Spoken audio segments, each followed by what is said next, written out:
Hello, guys. Hello, guys. This is chapter 10. It's late. Not that late, but late. That Feels late. I'm not that energetic. And hello, guys. Okay, better. Hello. I guess. I tried. Chapter 10, Halloween. Well, we could read this for actual Halloween, which was our last... Yeah. The timing was not good. I did not know the chapter is called Halloween. I didn't know it was named Halloween either. Oh, okay. We could have read 2 chapters for Halloween. Yeah. This one, and the one where James and Lily die. It would have been really fitting. That's like, or we could have done Harry's birthday chapter. Because it was your birthday. Yeah. We did the midnight duel. What were we thinking? Yeah,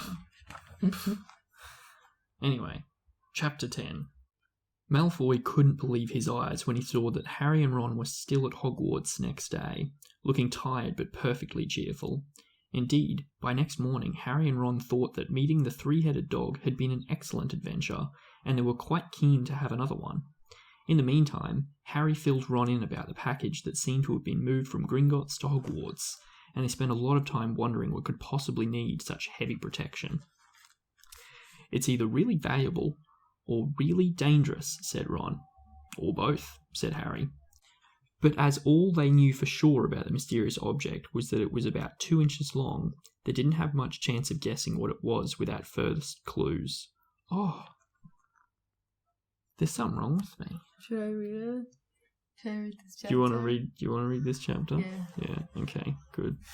That way I can take my glass. Look it up, though.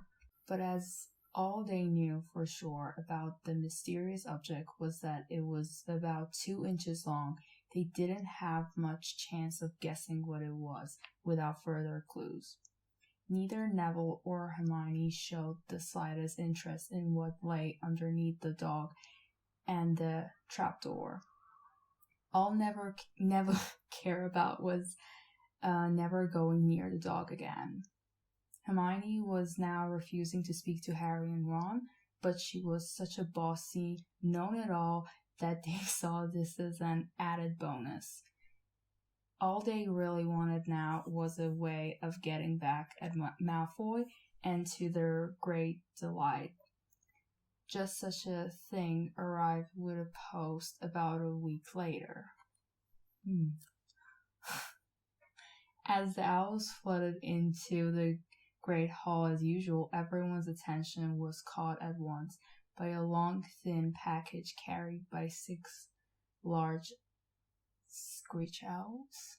Harry was just as interested as everyone else to see what was in this large parcel, and was amazed when the owls soared down.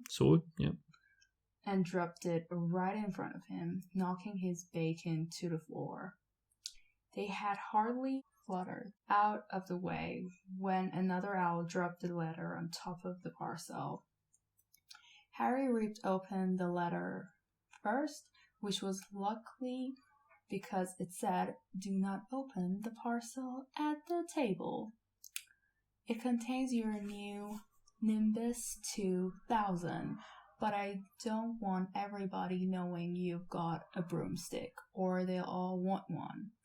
Oliver Wood will meet you tonight on the Quidditch field at 7 o'clock for your first training session. Professor McGonagall." Harry had difficulty hiding his glee as he handed the note to Ron to read. "A Nimbus 2000? Ron moaned enviously. "I've never even touched one." They left the hall quickly, wanting to unwrap the broomstick in private before their first lesson, but halfway across the entrance hall, they found the way upstairs barred by Crabble and Goyle. Crab and Goyle? Goyle, sorry. Malfoy seized the package from Harry and felt it.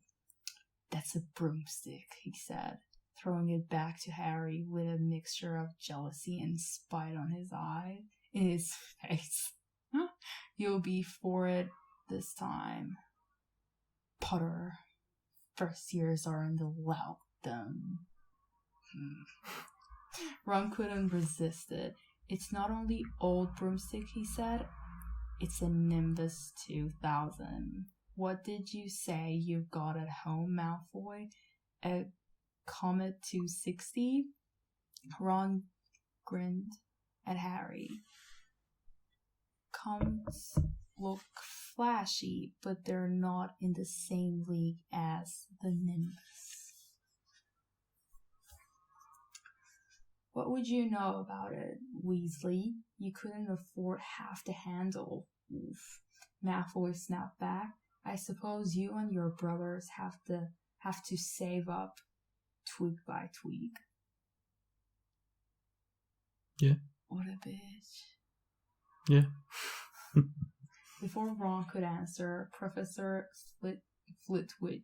Flitwick? Flitwick.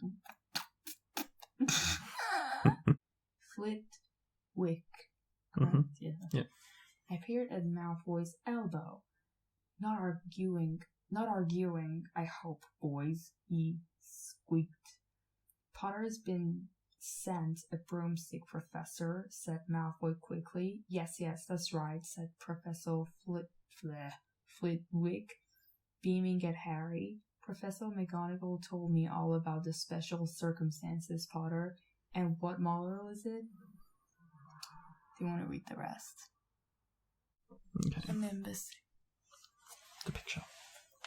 Because I've actually focused the camera this time. And when you were sleeping, I picked this book and looked through the whole parts. It's so pretty. Like, I have the Alice in Wonderland now from Minalima books, and it's beautiful, but still the Harry Potter one is really good. Like, I don't think any of the books are as good as this one. Like, every page has something. It is very nice. It's really good. Big fan. Like, I'll buy anything they make from now. That's how much I love it. The Bible. And by the way, I read most of it Alice in Wonderland in like 3 hours. You finished it? Yeah. That's good. The first book, yeah. And it comes with 2 books. Yeah, it's 2 books. That was good reading, by the way, before I get into it. Probably worth mentioning, it's not her first language. I think she did a pretty good job. Thank you. Okay, back to it though. Professor McGonagall told me all about the special circumstances, Potter. And what model is it? A Nimbus 2000, sir, said Harry, fighting not to laugh at the look of horror on Malfoy's face. And it's really thanks to Malfoy here that I've got it, he added. Harry and Ron headed upstairs, smothering their laughter at Malfoy's obvious rage and confusion. Well, it's true, Harry chortled as they reached the top of the marble staircase. If he hadn't stolen Neville's Remembrall, I wouldn't be in the team. So I suppose you think that's a reward for breaking rules, came an angry voice from just behind them. Hermione was stomping up the stairs, looking disapprovingly at the package in Harry's hand. I thought you weren't speaking to us, said Harry. Yeah, don't stop now, said Ron. It's doing us so much good. Hermione marched away with her nose in the air. Harry had a lot of trouble keeping her mind on his lessons that day. I just said her. Harry had a lot of trouble keeping his mind on his lessons that day. It kept wandering up to the dormitory, where his new broomstick was lying just under his bed, or straying off to the Quidditch pitch where he'd been learning to play that night. He bolted his dinner that evening, without noticing what he was eating, and then rushed upstairs with Ron to unwrap the Nimbus 2000 at last. Wow, Ron sighed as the broomstick rolled onto Harry's bedspread. Even Harry, who knew nothing about broomsticks, thought it looked wonderful. Sleek and shiny, with a mahogany handle, it had a long tail of neat straight twigs and Nimbus 2000 written in gold near the top. As 7 o'clock drew nearer, Harry left the castle and set off towards the Quidditch pitch in the dusk. He'd never been inside the stadium before. Hundreds of seats were raised in stands around the pitch so that the spectators were high enough to see what was going on. At either end of the pitch were 3 golden poles with hoops on the end. They reminded Harry of the little plastic sticks Muggle children blew bubbles through, except that they were 50 feet high. Too eager to fly again to wait for wood, Harry mounted his broomstick and kicked off from the ground. What a feeling. He swooped in and out of the goalposts and then sped up and down the pitch. The Nimbus 2000 turned wherever he wanted at his lightest touch. "Hey Potter, come down." Oliver Wood had arrived. He was carrying a large wooden crate under his arm. Harry landed next to him. "Very nice," said Wood, his eyes glinting. "I see what McGonagall meant. You really are a natural. I'm just going to teach you the rules this evening, then you'll be joining team practice 3 times a week." He opened the crate. Inside were 4 different sized balls. "Right," said Wood. "Now, Quidditch is easy enough to understand, even if it's not too easy to play. There are 7 players on each side. 3 of them are called chasers." 3 chasers, Harry repeated, as Wood took out a bright red ball about the size of a football. "This ball's called the quaffle," said Wood. The chasers throw the quaffle to each other and try and get it through one of the hoops to score a goal. 10 points every time the quaffle goes through one of the hoops. You follow me? The chasers throw the quaffle. Wait, this game always makes me go like, huh? Like, I watched the movies like 100 times now. Like, even more. It's very clearly... But I don't get this It's game. created by somebody who just does not know sport at all. Yeah, like, J.K. Rowling's probably, like, played a game of handball in school, and that's it. Because it's nonsense. What was that game that you're supposed to, like, hit each other with the ball? What was that game? Dodgeball? Yeah. Dodgeball. Maybe she only played dodgeball. There was a game like dodgeball at my school called Poison Ball, and you'd have a handball, and you'd be in, like, a corridor, like, a really tight space, like, from this wall to, like, the couch right there, like, really tight. Yeah. Basically, you have a bunch of people in there, and you got to throw it against the wall, and it bounces, and you got to, like, bounce it and hit someone. If it hits you, you die, and you're out.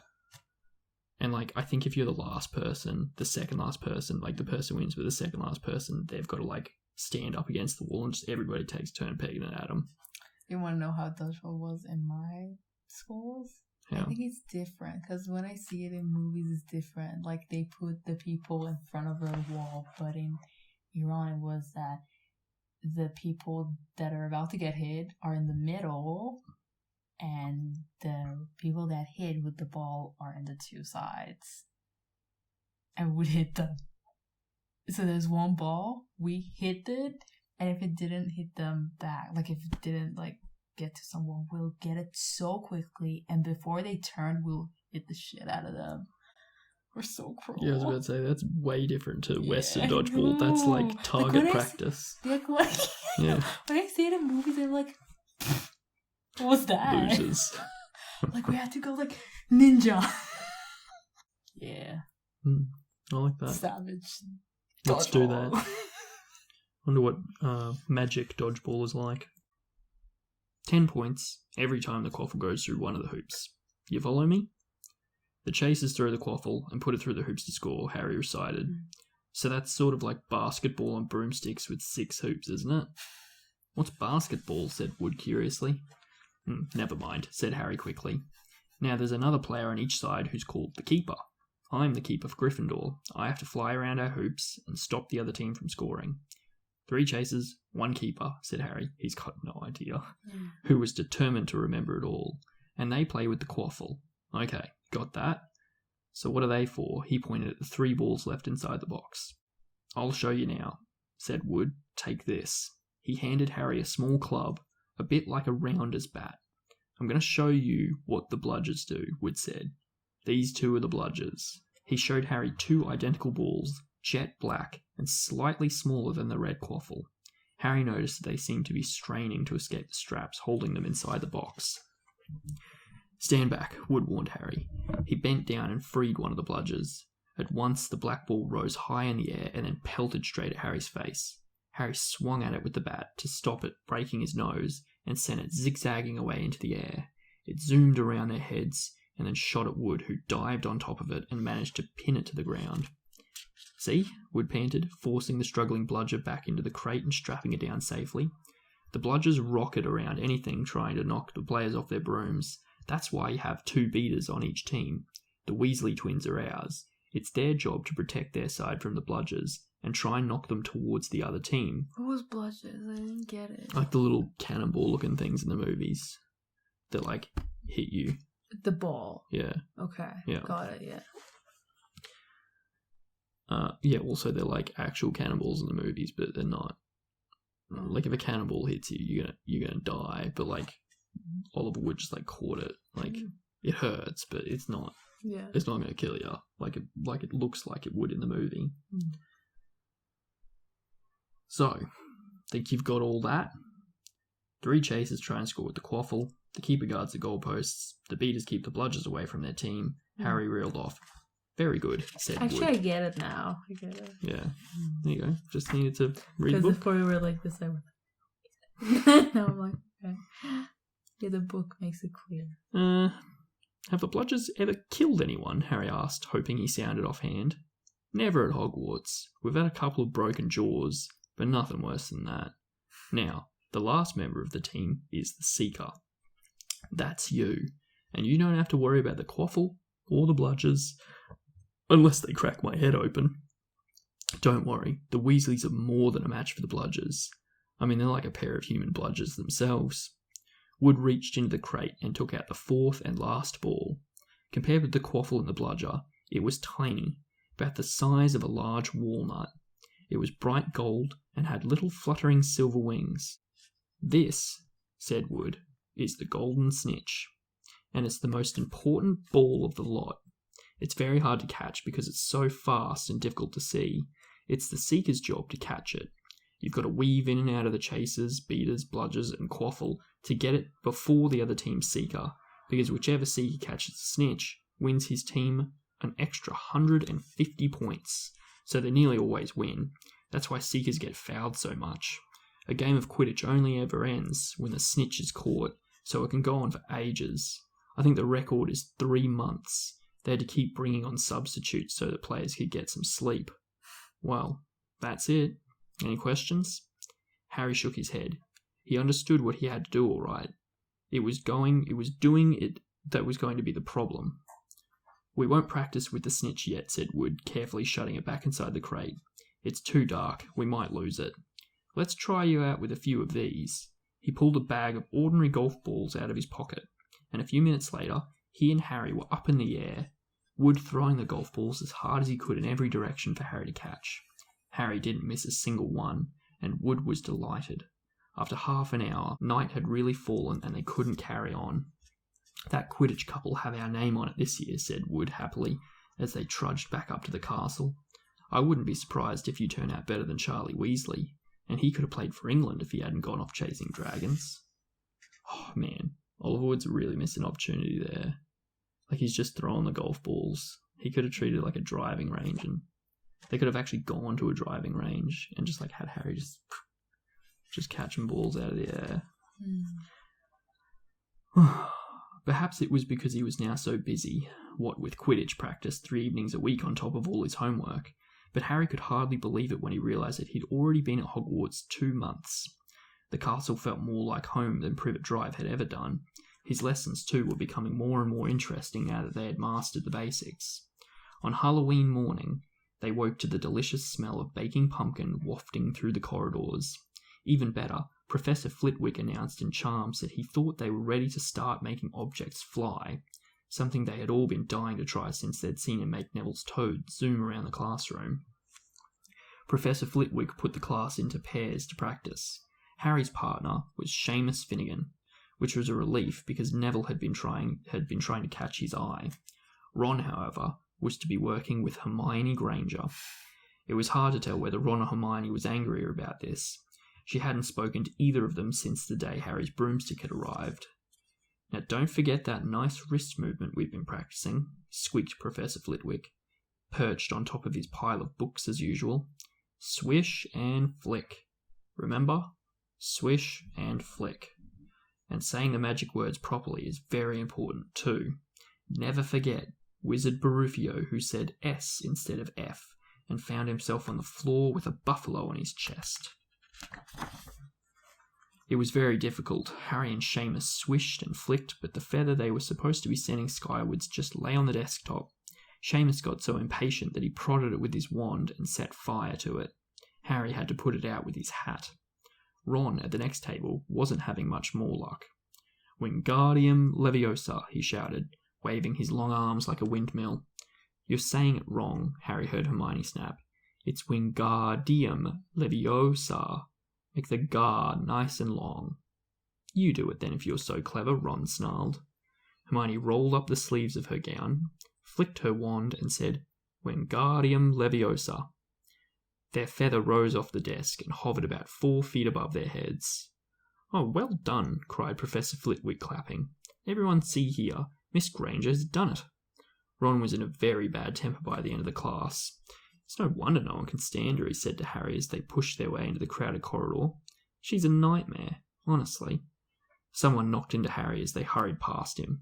It was Hermione. Harry caught a glimpse of her face and was startled to see that she was in tears. I think she heard you. So, said Ron, but he looked a bit uncomfortable. She must have noticed she's got no friends. Hermione didn't turn up for the next class and wasn't seen all afternoon.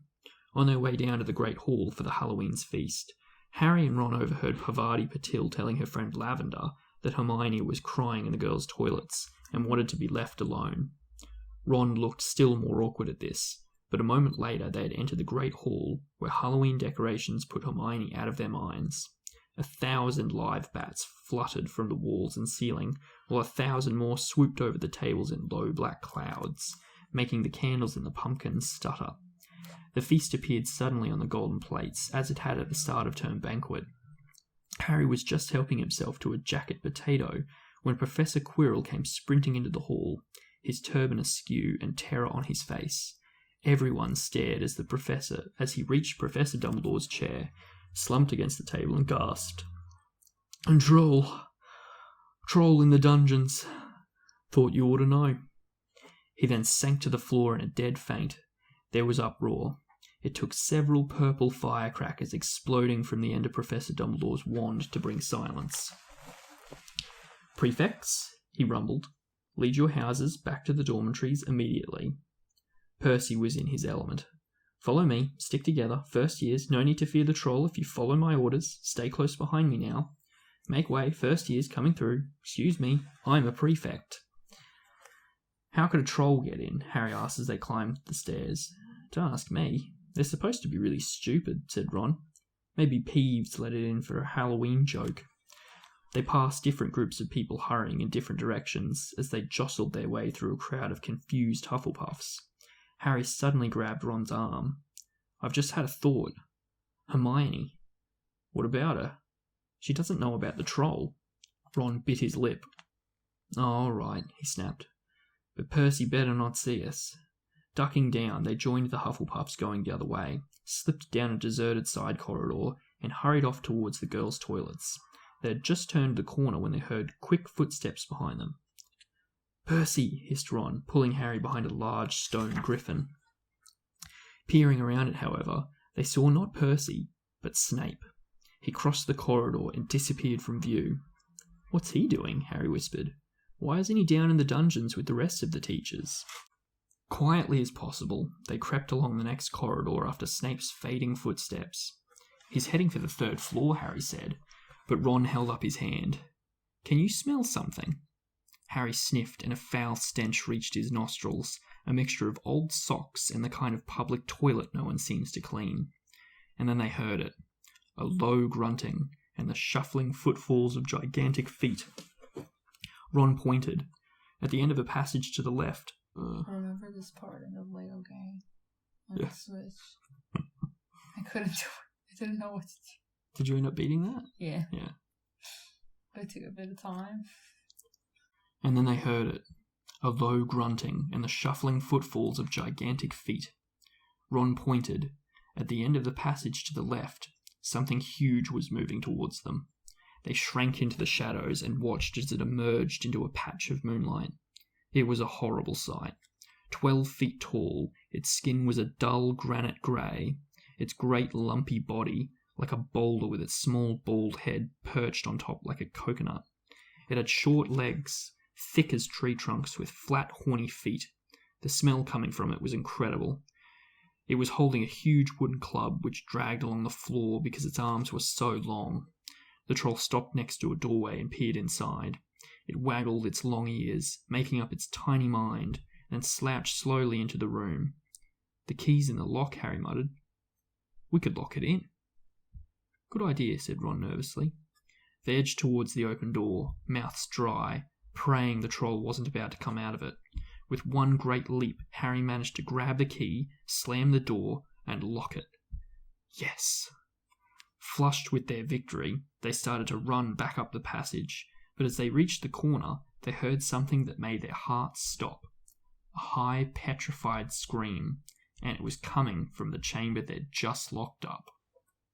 "Oh no," said Ron, pale as the bloody Baron. "It's the girls' toilets," Harry gasped. "Hermione," they said together. It was the last thing they wanted to do, but what choice did they have? Wheeling around, they sprinted back to the door and turned the key, fumbling in their panic. Harry pulled the door open. They ran inside. Hermione Granger was shrinking against the wall opposite, looking as if she was about to faint. The troll was advancing on her, knocking the sinks off the walls as it went. "Confuse it," Harry said desperately to Ron, and seizing a tap, he threw it as hard as he could against the wall. The troll stopped a few feet from Hermione. It lumbered around, blinking stupidly to see what had made the noise. Its mean little eyes saw Harry. It hesitated, then made for him instead, lifting its club as it went. "Oi, pea-brain!" yelled Ron from the other side of the chamber, and he threw a metal pipe at it. The troll didn't even seem to notice the pipe hitting its shoulder, but heard the yell and paused again, turning its ugly snout towards Ron instead, giving Harry time to run around it. "Come on, run, run," Harry yelled at Hermione, trying to pull her toward the door, but she couldn't move. She was still flat against the wall, her mouth open with terror. The shouting and echoes seemed to be driving the troll berserk. It roared again and started towards Ron, who was nearest and had no way to escape. Harry then did something that was both very brave and very stupid. He took a great running jump and managed to fasten his arms around the troll's neck from behind. The troll couldn't feel Harry hanging there, but even a troll would notice if you stick a long bit of wood up its nose, and Harry's wand had still been up in his hand when it jumped. It had gone straight up one of the troll's nostrils.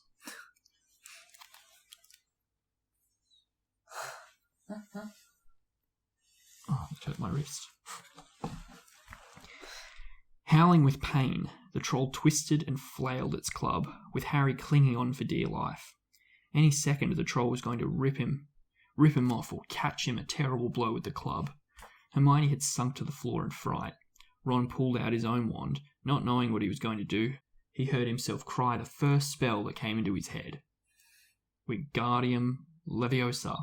The club flew suddenly out of the troll's hand, rose high, high up, into the air, turned slowly over, and dropped. With a sickening crack on its owner's head, the troll swayed on the spot and then fell flat on its face, with a thud that made the whole room tremble. Harry got to his feet. He was shaking and out of breath. Ron was standing there with his wand still raised, staring at what he had done. It was Hermione who spoke first. Is it dead?" "I don't think so," said Harry. "I think it's just been knocked out." He bent down and pulled his wand out of the troll's nose. It was covered in what looked like lumpy grey glue. Ugh. Troll bogies. He wiped it on the troll's trousers. A sudden slamming and loud footsteps made the three of them look up. They hadn't realised what a racket they had been making, but of course someone downstairs must have heard the crashes and the troll's roars. A moment later, Professor McGonagall had come bursting into the room, closely followed by Snape, with Quirrell bringing up the rear. Quirrell took one look at the troll, let out a faint whimper, and sat quickly down on a toilet, clutching his heart. Snape bent over the troll. Professor McGonagall was looking at Ron and Harry. Harry had never seen her look so angry. Her lips were white. Hopes of winning 50 points for Gryffindor faded quickly from Harry's mind. "What on earth were you thinking of?" said Professor McGonagall, with cold fury in her voice. Harry looked at Ron, who was still standing with his wand in the air. "You're lucky you weren't killed. Why aren't you in your dormitory?" Snape gave Harry a swift, piercing look. Harry looked at the floor. He wished Ron would put his wand down. Then a small voice came out of the shadows. "Please, Professor McGonagall. They were looking for me. Miss Granger." Hermione had managed to get her feet at last. I went looking for the troll because I thought I could deal with it on my own. You know, because I've read all about them. Ron dropped his wand. Hermione Granger telling a downright lie to a teacher. If they hadn't found me, I'd be dead now. Harry stuck his wand up its nose, and Ron knocked it out with its own club. They didn't have time to come and fetch anyone. It was about to finish me off when they arrived. Harry and Ron tried to look as though the story wasn't new to them. Well, in that case, said Professor McGonagall, staring at the three of them, Miss Granger, you foolish girl, how could you think of tackling a mountain troll on your own? Hermione hung her head. Harry was speechless.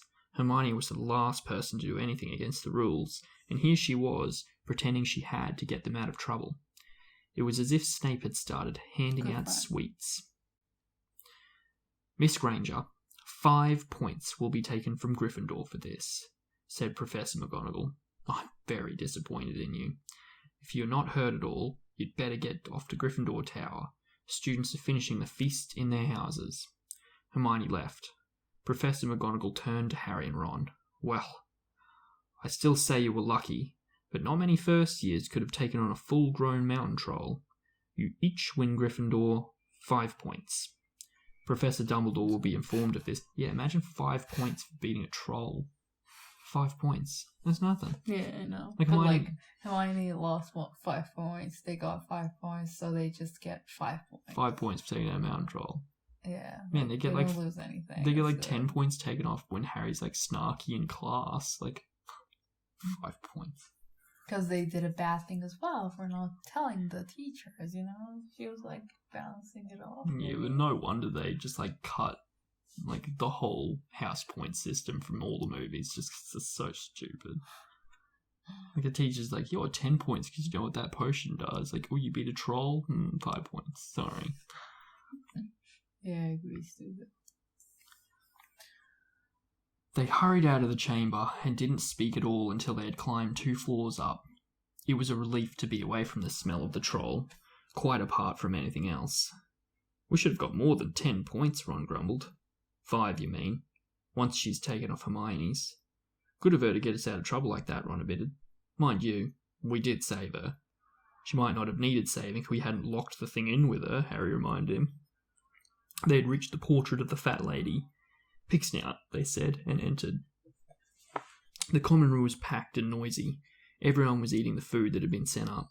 Hermione, however, stood alone by the door, waiting for them. There was a very embarrassed pause.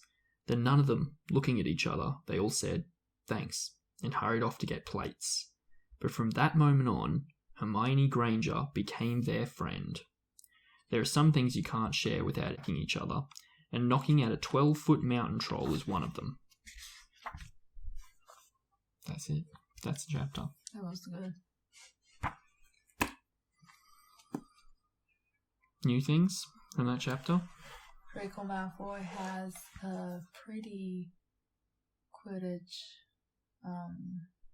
broomstick, but not a good new one in this 2000. Yeah.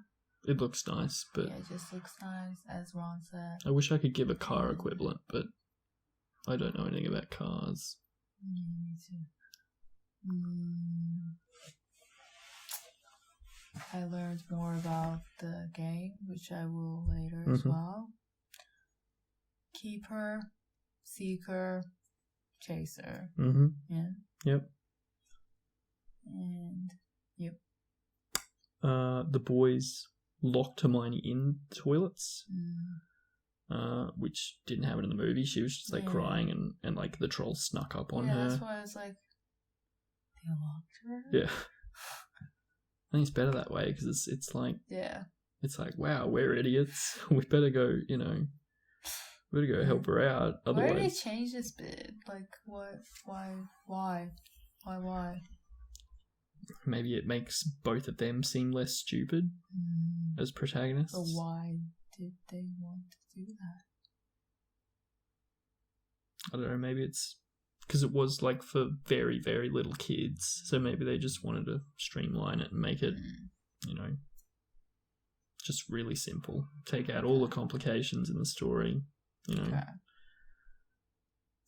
Yeah. The points that you didn't like. Yeah. Just every time they mention the points in the books, I just go.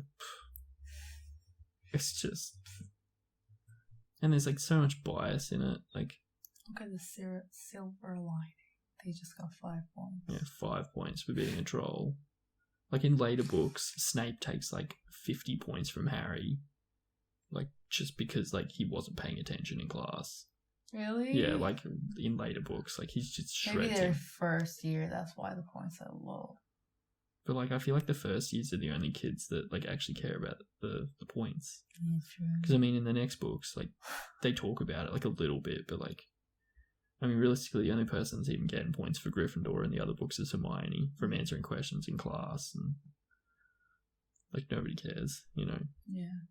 Like yeah. Like in middle school, right? Like when I changed from primary school, I went to middle school. Teachers were like, "Ooh, if you answer, you'll get a plus, and then it's like a point." Like the first year we care, and like the last year we just don't care. If you just don't get a shitty mark, we don't care. Sounds like uni. I would like a degree, please. That'll be $50,000, and here you go. Do I need to pass? No job though. Yeah, no job. No job at the end.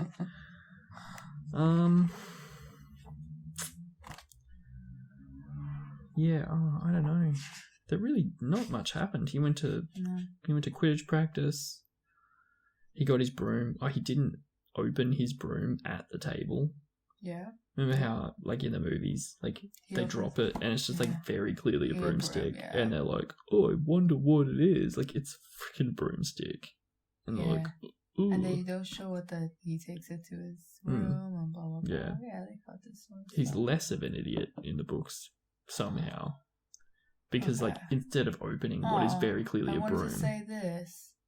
Hermione is really annoying in the books. Is more annoying. Yeah. Like I was never annoyed of her when I was watching it as a kid, and then when I watched it with you, you were like, "Oh, she's so annoying." I was like, "Yeah, you're right a bit," but now even the books, I'm like, "Rah." Yeah.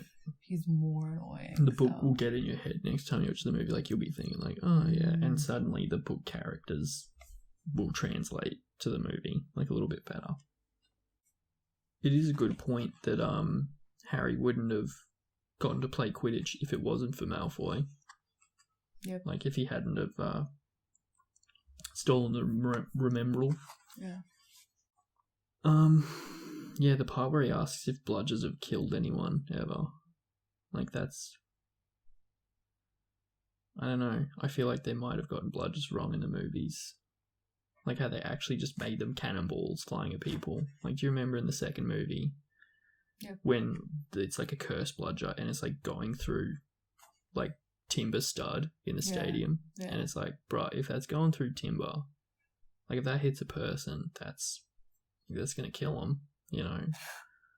I think they went a bit too far in the movies with how the bludgers are. Like in the book, they're like, oh, it's like jet black. But they don't really say what it's made out of. Like, I think I always pictured it like rubber, just really dense rubber, like tire rubber.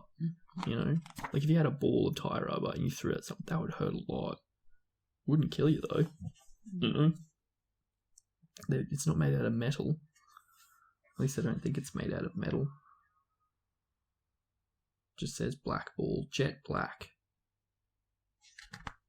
She probably did that on purpose. She probably went, I won't say what it's made out of, just in case. But yeah, like if a rubber ball hit you at speed in the jaw, that would break your jaw. Yeah. You know. No, okay. Good one. You gonna? What am I gonna say? The thing you always say. Oh, if you like the video, like and subscribe. Thank you. Okay. Thank you. Bye guys. See ya. See ya. Thanks for watching.